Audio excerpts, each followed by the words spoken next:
Iya, pada Pak Purbaya ini kami harapkan PLN ini sampai hari ini masih sangat iri kepada Pak Purbaya karena bisa menyala tanpa token.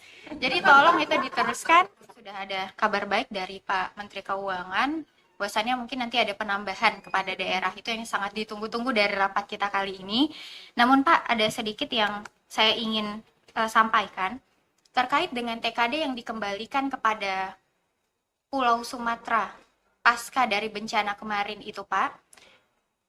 Tolong dibuatkan aturan yang lebih fleksibel terkait TKD yang dikembalikan ke daerah, Pak. Karena di Sumatera, saya dari Sumatera Barat, itu tidak semua daerah di Sumatera Barat harus melakukan revitalisasi terkait dari pasca bencana alam kemarin, Pak. Jadi sampai hari ini di daerah itu menjadi perdebatan terkait penggunaan TKD-nya kepada Pak Menteri. Karena dari TKD yang dikembalikan ini kan difokuskan kepada perbaikan untuk bencana, Pak. Di Bukit Tinggi salah satu contohnya, kota kami di Sumatera Barat yang tidak terkena dampak dari bencana, itu dananya ada tapi tidak bisa digunakan. Nah, itu sampai hari ini menjadi perdebatan. Dan selanjutnya mungkin pesan kami juga, Pak, karena kami yang turun langsung kepada daerah-daerah, Pak. Tolong untuk TKD ini tidak semuanya itu mandatorinya sudah diatur oleh pemerintah pusat. Karena tadi saya dengar dari Pak Menteri PPN bahwa kita tujuannya saat ini di 2027 adalah membumi. Jadi kalau membumi, Pak, berikanlah ruang aktif yang lebih kepada masyarakat bumi ini untuk mengatur hujan yang diturunkan dari langit, Pak.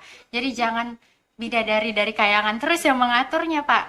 Karena sampai hari ini mungkin memang pemerintah pusat itu sangat memperhatikan daerah, tapi tidak semua prioritas daerah itu tersentuh oleh pemerintah pusat, Pak.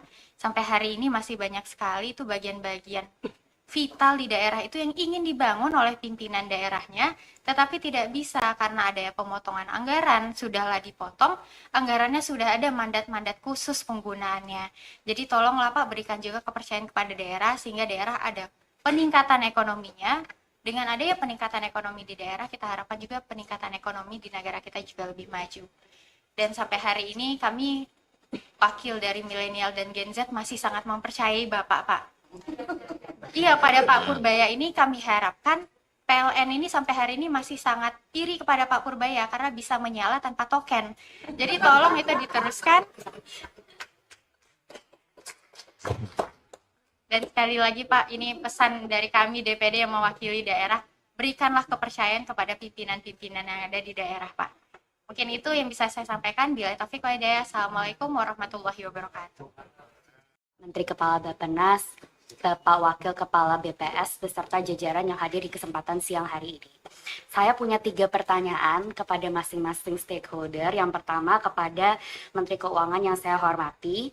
Ini mengacu dengan kenaikan BI rate Pak sebesar 100 basis point sejak Mei 2026 dan beban utang yang berpotensi membesar.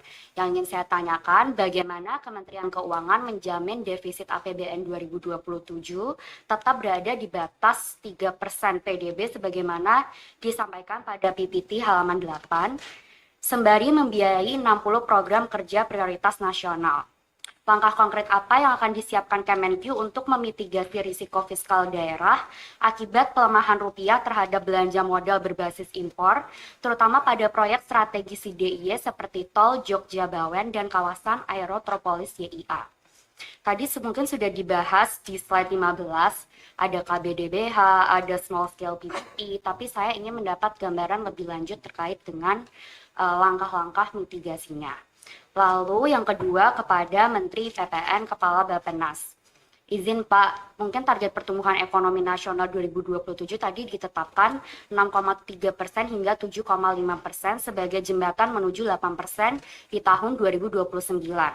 Sementara BI rate ini justru naik menjadi 5,50% dan tren retail sales nasional kontraktif. Nah, pertanyaannya, apa dasar keyakinan Bappenas bahwa target tersebut tetap dapat dicapai tanpa revisi? Klaster PKPN mana yang secara spesifik memiliki lokus program di DIY? Dan apakah di DIY sebagai provinsi dengan basis pendidikan tinggi terbesar mendapat alokasi lokasi untuk program Sekolah Garuda Baru, Sekolah Garuda Transformasi, dan Sekolah Rakyat?